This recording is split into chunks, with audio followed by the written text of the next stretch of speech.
చూడండి, ఒక వస్తువును 6,900 రూపాయలకు అమ్మడం వల్ల 70% లాస్ రావడం జరిగింది. అయినా ఆ వస్తువు యొక్క కొన్న వెల ఎంత అని చెప్పేసి అడుగుతున్నాడు. నేను చాలా క్లియర్గా చెప్తాను చూడండి. ఎప్పుడైనా సరే వస్తువు యొక్క కొన్న వెల అనేది 100% గా ఉండడం జరుగుతుంది అనమాట. సో లాభం వచ్చినట్లయితే మనం ఏ విధంగా రాస్తామంటే 100+ గా రాస్తాము. అండ్ నష్టం వచ్చినట్లయితే మనం 100 మైనస్ గా రాయడం జరుగుతుంది. 100 మైనస్ గా రాస్తాము. ఇక్కడ మనకి ఎంత నష్టం వచ్చింది? 70%. కాబట్టి ఇక్కడ 100 మైనస్ 70 చేస్తే 30% రావడం జరిగింది. సో అంటే నేను చెప్తాను చూడండి, మనం కొన్న వెల ఎంత అంటే 100%. సో 30% అమ్మడం వల్ల మనకి 70% లాస్ అయితే రావడం జరిగింది అనమాట. చాలా క్లియర్ గా చెప్పాను చూసుకోండి. సో ఇప్పుడు మీరు గమనించినట్లయితే ఇక్కడ మనం 100 రూపీస్కి కొనడం జరిగింది అనుకోండి, 30 రూపాయలకు అమ్మేశాం. దానివల్ల ఎంత లాస్ వచ్చింది? 70 రూపాయలు లాస్ అయితే రావడం జరిగింది. నేను చాలా క్లియర్ గా చెప్పాను. ఇప్పుడు చేస్తాను చూడండి. సో ఇప్పుడు మనకి ఏం అడుగుతున్నాడు? కొన్న వెల అడుగుతున్నాడు. మనకేమిచ్చాడు? అమ్మిన వెల ఇచ్చాడు. ఎంత కమ్మాం మనం? 30% కమ్మాం కదా. 30% కమ్మడం వల్ల 70% లాస్ రావడం జరిగింది. 30% ఈక్వల్ టు ఎంత అంటే 6900. ఇప్పుడు మనకి ఏం అడుగుతున్నాడు? కొన్న వెల అడుగుతున్నాడు. కాబట్టి కొన్న వెల ఎంత? 100%. 100% ఈక్వల్ టు వాట్ అని చెప్పేసి రాసుకొని అడ్డ గుణాకారం చేసినట్లయితే ఆటోమేటిక్ గా మనకు ఆన్సర్ రావడం జరుగుతుంది. 6900 ఇంటూ 100/30 అనమాట. సో ఇక్కడ చూసుకోండి, ఇది క్యాన్సల్. ఇప్పుడు చూసుకోండి 3 1 జా, ఇక్కడ చూసుకోండి 3 2 జా, ఇక్కడ 3 3 జా, 0కి 0 0కి 0 అనమాట. సో ఇప్పుడు ఎంత అంటే 2 3, ఇక్కడ 2 సున్నాలు, ఇక్కడ 1 సున్నా అంటే 3 సున్నాలు రాసుకుంటున్నాను చూడండి. ఇప్పుడు ఇంత అని చెప్పేసి చెప్పుకోవచ్చు. చాలా క్లియర్ గా ఆప్షన్ బి లో ఉంది. ఆప్షన్ బి కరెక్ట్ అని చెప్పేసి చెప్పుకోవచ్చు. సో చూసుకోండి, మీరు కన్ఫ్యూజ్ అవ్వాల్సిన అవసరం లేదు. సో ఇక్కడ చాలా మెంబర్స్ మిస్టేక్ చేస్తూ ఉంటారు. 70% ఈక్వల్ టు 6900 అని చెప్పేసి రాస్తుంటారు. 70% ఈక్వల్ టు 6900 కాదు. ఎందుకోసం అంటే మనకి 70% లాస్ రావడం జరిగింది. 70% లాస్ ఎప్పుడు వస్తుంది అంటే 30%కి అమ్మినప్పుడు వస్తుంది. సో ఇప్పుడు చూసుకోండి, మనకి ఏమి ఇచ్చాడు? క్వశ్చన్ ప్రకారం 30% ఈక్వల్ టు 6900. ఇప్పుడు కొన్న వేళ 100% కదా. 100% ఈక్వల్ టు వాట్? ఇప్పుడు అడ్డగుణాకారం చేసినట్లయితే ఇక్కడ 100 ఇంటూ 6900/30. ఇప్పుడు చూసుకోండి, ఈ 0 క్యాన్సిల్. ఇక్కడ 3 1 జా, ఇక్కడ 2, ఇక్కడ 3 0 అనమాట. సో ఓవరాల్ గా 2300 అని చెప్పేసి 000 అని చెప్పేసి చెప్పుకోవచ్చు. చాలా క్లియర్ గా చెప్పేసుకోవచ్చు. మన కొన్న విల ఎంత అంటే 23,000 అని చెప్పేసి చెప్పుకోవచ్చు. చాలా క్లియర్ గా చెప్పడం జరిగింది. అండ్ నెక్స్ట్ యుద్ధం చూడండి. ఏ ఒక పనిని 32 రోజుల్లో కంప్లీట్ చేస్తాడు. బి ఏ కంటే 60% ఎక్కువ సామర్థ్యం కలవాడు. బి ఒక్కడే అదే పనిని ఎన్ని రోజుల్లో కంప్లీట్ చేస్తాడు అని చెప్పేసి అడుగుతున్నాడు. చాలా క్లియర్ గా చెప్పేయచ్చు. మనం ఇక్కడ క్వశ్చన్ ని గమనించినట్లయితే ఇక్కడ మనకి 32 రోజులు అని చెప్పేసి ఇవ్వడం జరిగింది. అండ్ ఇక్కడ చూసుకోండి సామర్థ్యం అని చెప్పేసి అన్నాడు ఇక్కడ. సో మన క్వశ్చన్ లో ఏమేమి ఇచ్చాడంటే డేస్ ఇచ్చాడు. అండ్ అదే విధంగా సామర్థ్యం అంటే ఎఫిషియన్సీ ఇచ్చాడు. సో మనకి ఈ రెండింటిని బట్టి మనకి ఏ ఫార్ములా అని చెప్పేసి తెలుస్తుంది? M1 D1 T1 E1/W1 equal to M2 D2 T2 E2/W2 అని చెప్పేసి మనకు తెలుసు. సో ఇక్కడ బట్ మన క్వశ్చన్లో ఏమి ఇచ్చాడు? డిఈలు మాత్రమే ఇచ్చాడు. కాబట్టి ఇక్కడ D1 E1 equal to D2 E2. మిగతా అన్ని రాయాల్సిన అవసరం లేదు. మనకి ఇవి మాత్రమే ఇచ్చాడు కాబట్టి ఇవి మాత్రమే రాసుకుంటున్నాను. ఇక్కడ ఏ ఎన్ని రోజుల్లో పనిచేస్తాడు? 32 కాబట్టి ఇక్కడ 32 రాసుకుంటున్నాను. ఇక్కడ ఎఫిషియన్సీ ఫస్ట్ ఇక్కడ చూసుకోండి. ఎఫిషియన్సీ గురించి ఏమి ఇచ్చాడంటే ఇక్కడ ఏ, ఇక్కడ బి. సో ఇప్పుడు చూసుకోండి, బి ఏ కంటే 60% ఎక్కువ సామర్థ్యం కలవాడు. సో బి ఏ కంటే 60% ఎక్కువ సామర్థ్యం కలవాడు అన్నాడు. కాబట్టి ఇక్కడ చూసుకోండి, ఇక్కడ బి దగ్గర నేను 160 రాసుకుంటున్నాను, ఏ దగ్గర 100 రాసుకుంటున్నాను. ఎప్పుడైనా ఎక్కువ అన్నట్లయితే మనం ఏ విధంగా రాసుకోవాలంటే 100+ గా రాసుకోవాలి. తక్కువ అంటే 100 మైనస్ గా రాసుకోవాలన్నమాట. సో ఇప్పుడు చూసుకోండి, బి ఏ కంటే 60% ఎక్కువ సామర్థ్యం కలవాడు అన్నాడు. 60% ఎక్కువ అన్నాడు కాబట్టి ఇక్కడ 100 + 60 అంటే 160 కావడం జరుగుతుంది. ఇప్పుడు ఏ ఎంత అంటే 100. ఇప్పుడు చూసుకోండి, బి ఎన్ని రోజుల్లో చేస్తాడో ఇవ్వలేదు కాబట్టి ఇక్కడ D2. ఇక్కడ చూసుకోండి, బి యొక్క ఎఫిషియన్సీ 160 కాబట్టి ఇక్కడ 160 రాయడం జరిగింది. సో ఇప్పుడు క్యాన్సిల్ చేస్తే ఇది క్యాన్సిల్ అనమాట. ఇక్కడ 16 1 జా, ఇక్కడ 16 2 జా అనమాట. సో ఇప్పుడు ఎంత రావడం జరుగుతుందంటే D2 ఈక్వల్ టు 20 అని చెప్పేసి చెప్పుకోవచ్చు. చాలా క్లియర్ గా చెప్పేయచ్చు. సో చూసుకోండి, ఇక్కడ ఆప్షన్ బిలో ఉంది. ఆప్షన్ బి కరెక్ట్ అని చెప్పేసి చెప్పేయచ్చు. ఇక్కడ కన్ఫ్యూజ్ అవ్వాల్సిన అవసరం లేదు. ఎప్పుడైనా ఎక్కువ అంటే 100+ గా రాసుకోండి, తక్కువ అంటే 100 మైనస్ గా రాసుకోండి. ఇక్కడ ఏబి రాసుకుంటారు, ఏ కామా బి. సో ఇక్కడ చూసుకోండి, బి ఏ కంటే 60% ఎక్కువ సామర్థ్యం కలవాడు. ఏ కంటే 60% ఎక్కువ అంటే 100+. 100+ 60 అంటే 160 కాబట్టి ఇక్కడ 160. ఇక్కడ 160 అయితే ఆటోమేటిక్ గా ఇక్కడ 100 అవుతుంది కదా. ఎందుకోసం అంటే వీళ్ళిద్దరి మధ్య డిఫరెన్స్ ఎంత ఉంటుంది? 60 ఉంటుంది. ఎక్కువ అంటే వీళ్ళిద్దరి మధ్య ఎక్కువ అన్నా తక్కువ అన్నా అధికం అన్నా డిఫరెన్స్ అనమాట. అంతకుమించి ఏమీ లేదు. అండ్ ఈ రకంగా దీని క్వశ్చన్స్ అయితే చేయొచ్చు. మరి ఈ రకంగా కాకుండా ఇంకో రకంగా చేయొచ్చు అంటే చేయొచ్చు. చాలా సింపుల్ గా చెప్తాను చూడండి. ఏ ఒక పనిని ఎన్ని రోజుల్లో చేస్తాడు? 32 రోజుల్లో. బి ఎన్ని రోజుల్లో చేస్తాడంటే మనకు తెలీదు.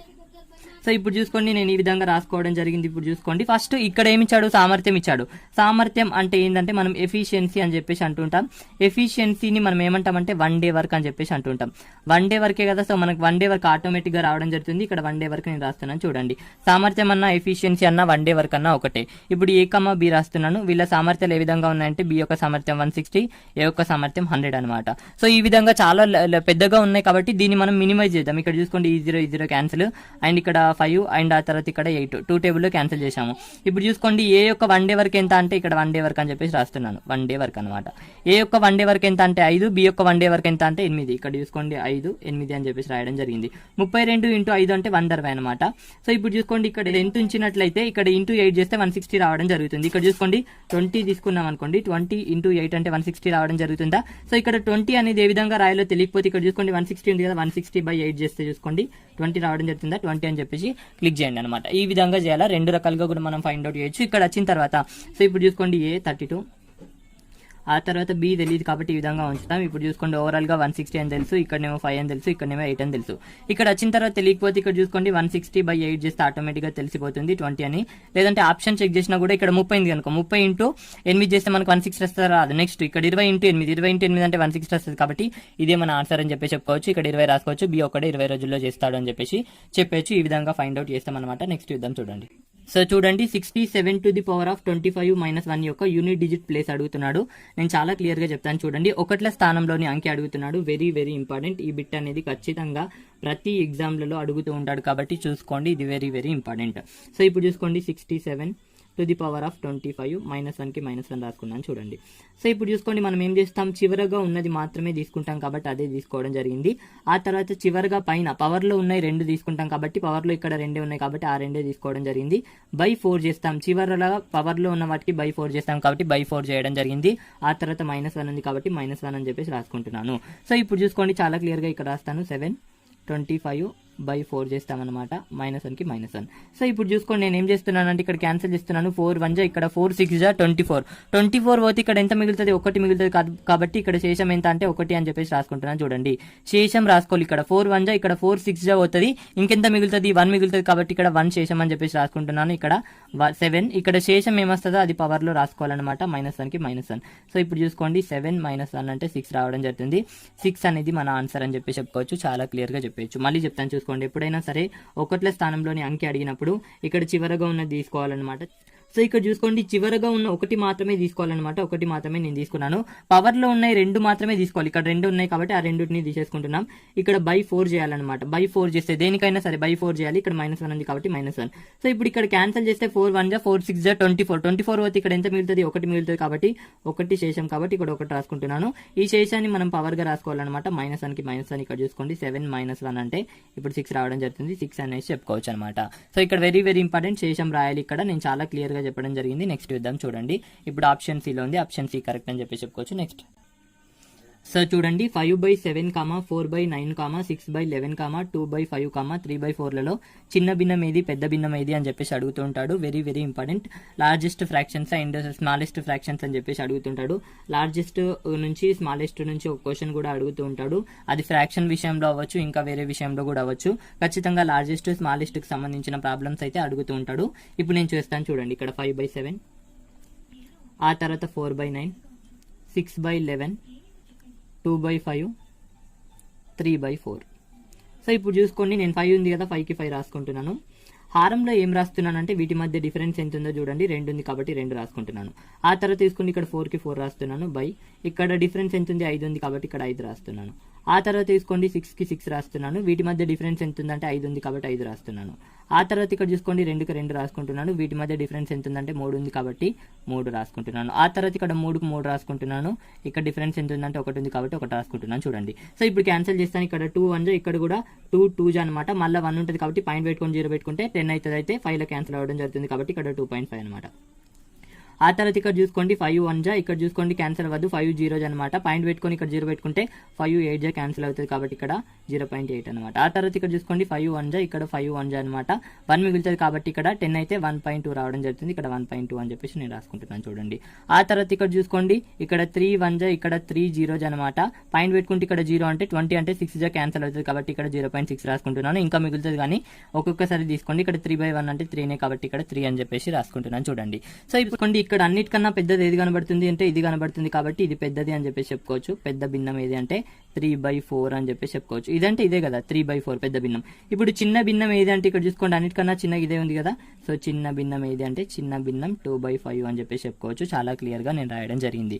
ఇంకా ఏం అడగచ్చు అంటే వీటి మధ్య భేదం అడగచ్చు అనమాట. భేదం అడిగినప్పుడు ఏం చేస్తాం, పెద్ద భిన్నం ఏమో 3/4, చిన్న భిన్నం ఏమో 2/5. వీటి మధ్య భేదం చేస్తే మనకు ఆటోమేటిక్ గా రావడం జరుగుతుంది. ఇప్పుడు చూసుకోండి ఇక్కడ 20 రావడం జరుగుతుంది. ఎల్సిఎం వచ్చేసరికి ఇక్కడ చూసుకోండి ఇక్కడనేమో అంటే ఇక్కడ 12 రావడం జరుగుతుంది. ఆ తర్వాత ఇక్కడ చూసుకోండి ఇక్కడ వచ్చేసరికి 10 రావడం జరుగుతుంది అనమాట. ఇప్పుడు 2/20 అంటే ఇక్కడ 1/10 రావడం జరుగుతుంది. ఈ విధంగా చేయాలన్నమాట. నేను చాలా క్లియర్ గా చెప్పడం జరిగింది. నెక్స్ట్ చూద్దాం చూడండి. సో నెక్స్ట్ క్వశ్చన్ చూద్దాం చూడండి. a/8 equal to b/12 equal to c/6 అయినా a+b+c/a ఈక్వల్ టు వాట్ అని చెప్పేసి అడుగుతున్నాడు. నేను చాలా క్లియర్ గా చెప్తాను చూడండి. సో ఎప్పుడైనా సరే ఒకటి గుర్తుంచుకోండి, ఇక్కడ 3 పాయింట్స్ చెప్తాను. ఈ క్వశ్చన్ వెరీ వెరీ ఇంపార్టెంట్. ఈ మధ్య అడుగుతున్నాడు ఇటువంటి బిట్స్ అనేవి. ఎప్పుడైనా సరే ఇక్కడ చూసుకోండి ఆల్ఫాబెటికల్స్ అంటే ఏ కావచ్చు, బి కావచ్చు, సి కావచ్చు, లవంలో ఇచ్చి హారంలో మనకి న్యూమరికల్స్ ఇచ్చినట్లయితే, న్యూమరికల్స్ అంటే నంబర్స్ అనమాట. సో 2 3 8 హారంలో నంబర్స్ ఇచ్చినట్లయితే ఇప్పుడు ఏమవుతుందంటే ఏ యొక్క వాల్యూ ఏమవుతుందంటే ఇక్కడ హారంలో 2 ఉంది కదా, 2నే కావడం జరుగుతుంది. ఇక్కడ చాలా క్లియర్ గా నేను చెప్తాను చూడండి. క్వశ్చన్ లో ఆటోమేటిక్ గా అర్థమైపోతుంది. అండ్ ఇక్కడ చూసుకోండి లవంలో ఏమి ఇవ్వాలంటే ఆల్ఫాబెటికల్స్ ఇవ్వాలి, అండ్ హారంలో ఏమి ఇవ్వాలంటే న్యూమరికల్స్ ఇవ్వాలి. వీటి మధ్య ఈక్వల్ టు ఇవ్వాలన్నమాట. ఇక్కడ చూసుకోండి ఈక్వల్ టు ఇచ్చాడు. నేను చాలా క్లియర్ గా చెప్తాను చూసుకోండి. ఇక్కడ a/18 equal to b/12 equal to c/6 అనమాట. సో ఇక్కడ చూసుకోండి ఆల్ఫాబెటికల్స్ ఇచ్చాడు, అవునా, ఆల్ఫాబెటికల్స్ ఇచ్చాడు. ఇక్కడ చూసుకోండి ఇక్కడ ఏమి ఇచ్చాడు అంటే న్యూమరికల్స్ ఇచ్చాడు, అంటే నంబర్స్ ఇచ్చాడు. సో ఇక్కడ ఆల్ఫాబెటికల్స్ ఇచ్చాడు, ఇక్కడ నంబర్స్ ఇచ్చాడు, అండ్ ఇక్కడ ఈక్వల్ టు కూడా ఇచ్చాడు. ఈ 3 రూల్స్ పాటించినట్లయితే ఇప్పుడు ఏ వాల్యూ ఏమవుతుందంటే ఇక్కడ ఏముంటుందో అదే ఏ వాల్యూ కావడం జరుగుతుంది అనమాట. ఇక్కడ a ఈక్వల్ టు ఎంత అంటే 8, ఇప్పుడు b ఈక్వల్ టు ఎంత అంటే 12, ఇక్కడ c ఈక్వల్ టు ఎంత అంటే 6 అనమాట. డైరెక్ట్ చెప్పేయచ్చు. ఎప్పుడంటే ఈ విధంగా ఉన్నప్పుడు హారంలో వచ్చేసరికి లవంలో వచ్చేసరికి ఆల్ఫాబెటికల్, హారంలో వచ్చేసరికి న్యూమరికల్ ఈక్వల్ టు ఉన్నప్పుడు అవే వాల్యూస్ కావడం జరుగుతుంది అనమాట. ఇప్పుడు a ఈక్వల్ టు ఎంత అంటే 8, b ఈక్వల్ టు ఎంత అంటే 12, c ఈక్వల్ టు ఎంత అంటే 6 అనమాట. సో ఇప్పుడు మనకి ఏమడిగాడు a+b+c/a అడిగాడు కాబట్టి ఇక్కడ చూసుకోండి a ఈక్వల్ టు 8, తర్వాత b equal to 12, c equal to 6, ఆ తర్వాత బై 8 అనమాట. సో ఇప్పుడు చూసుకోండి 26/8 అంటే ఇక్కడ ఎంత కావడం జరుగుతుందంటే 8 3 జా మళ్ళీ 2 ఉంటుంది కాబట్టి 20 అంటే 8 2 జా 16 అనమాట. మళ్ళీ 4 ఉంటుంది కాబట్టి 8 5 జా 40. సో ఇప్పుడు 3.25 రావడం జరిగింది. ఆప్షన్ ఏలో ఉంది. ఆప్షన్ ఏ కరెక్ట్ అని చెప్పి చెప్పుకోవచ్చు. ఈ విధంగా ఫైండ్ అవుట్ చేయొచ్చు. దీన్ని ప్రూవ్ చేస్తాను చూడండి. a ఈక్వల్ టు 8 కావడం జరుగుతుంది. కావాలంటే నేను ప్రూవ్ చేస్తాను చూడండి. బట్ ఎప్పుడైనా సరే ఈ విధంగా వచ్చినట్లయితే డైరెక్ట్ ఏం లేదు, ఇక్కడ ఆల్ఫాబెటికల్స్, ఇక్కడ న్యూమరికల్ టు ఈక్వల్ టు, ఈ 3 గుర్తుంచుకోవాలా. ఈక్వల్ టు లేనప్పుడు కాదు, ఈక్వల్ టు ఉన్నప్పుడు అయితే ఈ 3 రూల్స్ వర్తించాలన్నమాట. ఇప్పుడు నేను చెప్తాను చూడండి, ప్రూవ్ చేస్తున్నాను. ఇక్కడ a/8 equal to b/12 equal to c/6. ఇప్పుడు చూసుకోండి నేను ఆటోమేటిక్ గా ప్రూవ్ చేస్తాను. ఫస్ట్ ఈ రెండింటిని తీసుకుంటాను, a/8 ఈక్వల్ టు b/12, ఆ తర్వాత ఈ రెండింటిని తీసుకుంటాను, b/12 ఈక్వల్ టు c/6 అనమాట. సో ఇప్పుడు చూసుకోండి a/b, ఈ b అటు పంపించాను, ఈ 8 అటు పంపించాను కాబట్టి ఇక్కడ 8/12 అనమాట. ఆ తర్వాత తీసుకోండి b/c, ఈ c ఇటు పంపించాను, 12 అటు పంపించాను, ఇక్కడ చూసుకోండి 12/6 అనమాట. సో ఇప్పుడు చూసుకోండి a/b ఈక్వల్ టు ఎంత అంటే 8:12. ఇప్పుడు చూసుకోండి b/c అన్నాడు కాబట్టి b కిందే b రాస్తున్నాను, c కి c రాస్తున్నాను. ఇప్పుడు b ఈక్వల్ టు 12 కదా, ఇక్కడ కూడా b ఈక్వల్ టు 12 ఉంది కాబట్టి 12 రాస్తున్నాను, 6 కి 6 రాస్తున్నాను. ఇక్కడ b ఈక్వల్ టు 12 ఉంది, సమానంగా ఉంది కాబట్టి మనం అదే విధంగా ఉంచొచ్చు. సమానంగా లేకపోతే సమానం చేయాలన్నమాట. ఇప్పుడు 12 రావడం జరిగింది. ఇక్కడ చూసుకోండి 6 కి 6, ఇక్కడ చూసుకోండి 8 కి 8 అనమాట. సో ఇప్పుడు చూసుకోండి a/b/c ఈక్వల్ టు ఎంత అంటే ఆటోమేటిక్ గా మనం చెప్పేసి ఎంత అంటే 8:12:6 అని చెప్పేసి. సో చూసుకోండి అదే మనకి ఇక్కడ ఉంది. a ఈక్వల్ టు 8 ఉంది, b ఈక్వల్ టు 12 ఉంది, c ఈక్వల్ టు 6 ఉంది. ఇక్కడ చూసుకోండి a ఈక్వల్ టు 8 వచ్చింది, b ఈక్వల్ టు 12 వచ్చింది, c ఈక్వల్ టు మనకి 6 రావడం జరిగింది. ఇప్పుడు మనకి ఏమన్నాడు a+b+c/a అన్నాడు కాబట్టి ఇక్కడ ప్రతిక్షేపిస్తే 26/8 రావడం జరుగుతుంది. ఇక్కడ 3.25 అనేది మన ఆన్సర్ రావడం జరుగుతుంది. నేను ప్రూవ్ చేయడం జరిగింది. ఇదంతా చేసే కన్నా డైరెక్ట్ మనకి ఈ విధంగా చూడగానే డైరెక్ట్ a ఈక్వల్ టు 8 అని కూడా రాసుకోవాల్సిన అవసరం లేదు. ఇక్కడ క్వశ్చన్ ఏం అడిగాడు, ఇక్కడ అడిగాడు కదా, ఇక్కడే ప్రతిక్షేపించి డైరెక్ట్ ఆన్సర్ చేసేయచ్చు అనమాట. నెక్స్ట్ చూద్దాం చూడండి. సో చూడండి x + 1/x ఈక్వల్ టు 13 అయితే x³ + 1/x³ equal to what అని చెప్పేసి అడుగుతున్నాడు. నేను చాలా క్లియర్ గా చెప్తాను చూడండి. x + 1/x ఈక్వల్ టు ఏమి ఇవ్వడం జరిగిందంటే 13 అయితే ఇవ్వడం జరిగింది. ఇప్పుడు మనకి ఏ వాల్యూ అడుగుతున్నాడు అంటే x³ ప్లస్ 1/x³ అడుగుతున్నాడు. ఇక్కడ చూసుకోండి x³ ప్లస్ 1/x³ వాల్యూ అడుగుతున్నాడు. ఎప్పుడైనా సరే x³ ప్లస్ 1/x³ వాల్యూ అడిగినప్పుడు ఏం చేస్తారంటే p³ మైనస్ 3p చేయండి అనమాట. చేస్తే మీకు ఆటోమేటిక్గా రావడం జరుగుతుంది. ఇక్కడ p ఈక్వల్ ఎంత అంటే 13 అని చెప్పేసి చెప్పుకోవచ్చు. ఇక్కడ p ఈక్వల్ ఇవ్వడం జరుగుతుంది అనమాట. ఇది p అనమాట. సో ఇప్పుడు చూసుకోండి నేను ఆన్సర్ చేస్తాను. p అంటే 13 కాబట్టి ఇక్కడ చూసుకోండి 13³ మైనస్ 3 ఇంటూ 13 అనమాట. 3 ఇంటూ 13 అనమాట. సో ఇప్పుడు చూసుకోండి 13³ అంటే ఇక్కడ 13 ఇంటూ 13 ఇంటూ 13 అనమాట. సో ఇప్పుడు చూసుకోండి 13 ఇంటూ 13 అంటే 169, 169 ఇంటూ 13 అనమాట. ఇప్పుడు చేద్దాం చూడండి 169 ఇంటూ 13. ఇప్పుడు చేస్తున్నాను 13 9 జా 117కి ఇక్కడ 7 అనమాట, ఇక్కడ 11, 13 6 జా 78, 78 ప్లస్ 11 అంటే 89 కాబట్టి ఇక్కడ 9 రాస్తున్నాను, ఇక్కడ 8 చేతన రాస్తున్నాను. ఆ తర్వాత చూసుకోండి 13 1 జా 13, 13 ప్లస్ 8 అంటే మనకి ఎంత రావడం జరుగుతుంది అంటే 21 కాబట్టి ఇక్కడ 21 రాసుకుంటున్నాను చూడండి. ఇక్కడ 2197 అనమాట 13³ అంటే. మైనస్ ఆ తర్వాత తీసుకోండి 3 ఇంటూ 13 అంటే మనకి 39 కాబట్టి ఇక్కడ 39 రావడం జరుగుతుంది. సో ఇప్పుడు చూసుకోండి 2197 నుంచి 39 తీసేస్తే మనకు ఆటోమేటిక్గా రావడం జరుగుతుంది. ఇక్కడ 17 అంటే మనకి ఎంత రావడం జరుగుతుంది అంటే 8 రావడం జరుగుతుంది. ఆ తర్వాత ఇక్కడ 8 అంటే ఇక్కడ 5 రావడం జరుగుతుంది. ఇక్కడ 21కి 21 అనమాట. ఇక్కడ 2158 అయితే రావడం జరుగుతుంది. ఇది ఆప్షన్ ఏలోనే ఉంది కాబట్టి ఆప్షన్ ఏ కరెక్ట్ అని చెప్పేసి చెప్పుకోవచ్చు. చాలా క్లియర్గా చెప్పచ్చు. ఎప్పుడైనా సరే x plus 1/x equal to some p value ఇచ్చి x³ ప్లస్ 1/x³ వాల్యూ అడిగినప్పుడు మనం ఏం చేస్తామంటే p³ మైనస్ 3p చేయాలన్నమాట. ఆటోమేటిక్గా మనకు ఆన్సర్ రావడం జరుగుతుంది. ఇది నా సెషన్లో చెప్పడం జరిగింది. పెయిడ్ వాళ్ళకి నేను ఆల్రెడీ చాలా క్లియర్గా ఆల్జిబ్రా అన్ని కూడా ప్యూర్ మ్యాథ్స్ చాలా క్లియర్గా నేను చెప్పడం జరిగింది అనమాట. నెక్స్ట్ చూద్దాం చూడండి నది ప్రవాహ దిశలో పడవ వేగం 40 మీటర్ పర్ సెకండ్, నది ప్రవాహానికి వ్యతిరేక దిశలో పడవ వేగం 36 మీటర్ పర్ సెకండ్ అయినా పడవ వేగం ఎంత, ప్రవాహ వేగం ఎంత అని చెప్పేసి అడుగుతున్నాడు. నేను చాలా క్లియర్గా చెప్తాను చూడండి. నది ప్రవాహ దిశలో అంటే డౌన్ స్ట్రీమ్ అనమాట. డౌన్ స్ట్రీమ్ ఇక్కడ చూసుకోండి డౌన్ స్ట్రీమ్ ఈక్వల్ టు మనకు తెలుసు v ప్లస్ u అనమాట. డౌన్ స్ట్రీమ్ అంటే v ప్లస్ u అనమాట. v plus u equal to ఎంత ఇచ్చాడు ఇక్కడ 40 మీటర్ పర్ సెకండ్ ఇచ్చాడు కాబట్టి 40 మీటర్ పర్ సెకండ్ అని చెప్పేసి రాసుకుంటున్నాను. నది ప్రవాహానికి వ్యతిరేక దిశలో అంటే మనం అప్ స్ట్రీమ్ అని చెప్పేసి రాస్తాం కదా. అప్ స్ట్రీమ్ ఈక్వల్ టు తెలుసు మనకి v minus u equal to ఇవ్వడం జరిగింది 36 మీటర్ పర్ సెకండ్ అని చెప్పేసి. సో ఇప్పుడు మనకి ఏమడుగుతున్నాడు పడవ వేగం అంటే మనం u అని చెప్పేసి అంటుంటాం. ప్రవాహ వేగం అంటే v అని చెప్పేసి అంటుంటాం. ప్రవాహ వేగం అంటే వాటర్ యొక్క వేగం అనమాట. పడవ వేగం ప్రవాహ వేగం కనుక్కోమంటున్నాడు. సో ఇప్పుడు మనం u కనుక్కోవాలి, v కనుక్కోవాలన్నమాట. నేను చాలా క్లియర్గా చెప్తాను చూడండి. ఇక్కడ v plus u equal to 40, ఆ తర్వాత v minus u equal to 36 మనకి ఇవ్వడం జరిగింది క్వశ్చన్ ప్రకారం. సో ఇప్పుడు చూసుకోండి ఇది క్యాన్సిల్ అయిపోతుంది. ఇక్కడ 2v ఇక్కడ చూసుకోండి ఇక్కడ 76 రావడం జరుగుతుంది. ఇప్పుడు చూసుకోండి v ఈక్వల్ టు ఎంత అంటే ఇక్కడ 2 1 జా ఇక్కడ 2 3 జా అనమాట. ఆ తర్వాత 2 8 జా అనమాట. సో ఇప్పుడు చూసుకోండి v ఈక్వల్ టు ఎంత రావడం జరిగింది అంటే 38 రావడం జరిగింది. సో ఇప్పుడు v ఈక్వల్ టు 38 కదా. ఇక్కడ v plus u equal to ఎంత, v plus u equal to 40, v equal to 38. ఇక్కడ చూసుకోండి యూకి u అనమాట, ఇక్కడ 40. సో ఇప్పుడు u ఈక్వల్ టు ఎంత అంటే 40 మైనస్ 38 అంటే ఇక్కడ చూసుకోండి u ఈక్వల్ టు ఎంత అంటే 2 అని చెప్పేసి చెప్పుకోవచ్చు. సో చూసుకోండి ఇప్పుడు నేను కనుక్కోవడం జరిగింది. సో ఇప్పుడు చూసుకోండి ప్రవాహ వేగం ఎంత అంటే 38 మీటర్ పర్ సెకండ్ అనమాట. అండ్ ఆ తర్వాత పడవ వేగం ఎంత అంటే 2 అని చెప్పేసి చెప్పుకోవచ్చు. చాలా క్లియర్గా నేను చెప్పడం జరిగింది, చాలా సింపుల్గా నేను చెప్పడం జరిగింది. యూట్యూబ్లో కూడా ఫ్రీ వీడియో కూడా ఉంది. బోర్డ్ సైన్స్ స్ట్రీమ్కి సంబంధించి ఫ్రీ వీడియో కూడా నేను చేయడం జరిగింది. అండ్ పెయిడ్ వీడియోలో ఉన్న వాళ్ళకైతే చాలా ఉన్నాయి. సో వెళ్ళి చూడండి, బేసిక్ తెలిస్తే మనకు తెలుస్తుంది కాబట్టి. సో పడవ వేగం అంటే ఏంది, అసలు ప్రవాహ వేగం అంటే ఏంది, డౌన్ స్ట్రీమ్ అంటే ఏంది, అప్ స్ట్రీమ్ అంటే ఏంది డ్రా చేసి మరీ చెప్పడం జరిగింది అనమాట. నెక్స్ట్ చూద్దాం చూడండి. సో చూడండి sin 15 degrees యొక్క వాల్యూ అడుగుతున్నాడు. ఈ మధ్య క్వశ్చన్స్ అనేవి అడుగుతున్నాడు. ఇది కూడా వెరీ వెరీ ఇంపార్టెంట్. జేఈకి సంబంధించిన ఎగ్జామ్స్లలో ఖచ్చితంగా ఈ క్వశ్చన్ అయితే రావడం జరిగింది. sin 15 cos 15 అని చెప్పేసి అడిగాడు. సో ఇప్పుడు చూసుకోండి ఫస్ట్ నేను ఒక ఫార్ములా చెప్తాను చూడండి. ఇక్కడ ఫార్ములాకి ముందు ఇక్కడ sin 15 ఇచ్చాడు కదా, sin 15. ఈ sin 15 degrees యొక్క వాల్యూ నాకు తెలియదు కాబట్టి నేను ఈ sin 15 ఏ విధంగా రాసుకుంటానంటే sin 45 మైనస్ 30గా రాసుకుంటాను. 45 మైనస్ 30 అంటే 15 కదా. సో చూసుకోండి 45 మైనస్ 30గా ఎందుకు రాసుకున్నానంటే sin 45 డిగ్రీస్ అంటే మనకు తెలుసు, sin 30 అంటే కూడా తెలుసు కాబట్టి ఈ విధంగా రాసుకున్నాను. సో ఇప్పుడు ఇది ఏ విధంగా ఉంది అంటే ఇక్కడ చూసుకోండి sin a మైనస్ b రూపంలో ఉందా. సో ఇక్కడ చూసుకోండి సైన్ కి సైన్, ఇది a ఇది b అనమాట. సో a మైనస్ b రూపంలో ఉంది. sin a మైనస్ b యొక్క ఫార్ములా ఏంది అంటే ఇక్కడ చూసుకోండి sin a cos b, ఇక్కడ మైనస్ అడిగారు కాబట్టి minus cos a sin b. So ఇక్కడ చూసుకోండి sin a ప్లస్ బి కావచ్చు, sin a మైనస్ బి కావచ్చు, ఫార్ములాస్ అనేవి ఏ విధంగా ఉంటాయంటే sin cos sin అనమాట. చాలా సింపుల్ గా గుర్తుంచుకోండి, sin cos sin ఈ విధంగా ఉంటాయన్నమాట. నేను ఇక్కడ చూసుకోండి ప్రతిక్షేపిస్తాను. ఇక్కడ sin ఇక్కడ ఏ అంటే 45 కాబట్టి ఇక్కడ 45 అనమాట. ఆ తర్వాత కాస్, బి అంటే 30 కాబట్టి 30 రాస్తున్నాను, మైనస్ కి మైనస్ అనమాట. ఆ తర్వాత కాస్ ఏ అంటే 45 కాబట్టి ఇక్కడ 45 రాస్తున్నాను. ఆ తర్వాత సైన్, బి అంటే 30 కాబట్టి ఇక్కడ 30 రాస్తున్నాను చూడండి. సో ఇప్పుడు ఆటోమేటిక్గా మనకు ఆన్సర్ అయితే రావడం జరుగుతుంది. సైన్ 45 అంటే 1/√2 కాబట్టి 1/√2 రాస్తున్నాను. కాస్ 30 అంటే తెలుసు మనకి √3/2 కాబట్టి ఇక్కడ √3/2 రాస్తున్నాను. ఆ తర్వాత మైనస్ కాస్ 45 డిగ్రీస్ అంటే తెలుసు మనకి 1/√2 కాబట్టి ఇక్కడ 1/√2 రాస్తున్నాను. సైన్ 30 అంటే తెలుసు మనకి 1/2 కాబట్టి 1/2 రాయడం జరిగింది. సో ఇక్కడ చూసుకోండి, ఇక్కడ 1/√2 ఉంది, ఇక్కడ 1/√2 ఉంది కాబట్టి 1/√2ని నేను కామన్ తీస్తున్నాను. కామన్ తీసిన తర్వాత ఏముంటుంది అంటే ఇక్కడ చూసుకోండి √3/2 ఉంటుంది, ఆ తర్వాత మైనస్ 1/2 ఉంటుంది అనమాట. సో ఇప్పుడు చూసుకోండి ఇక్కడ 1/√2.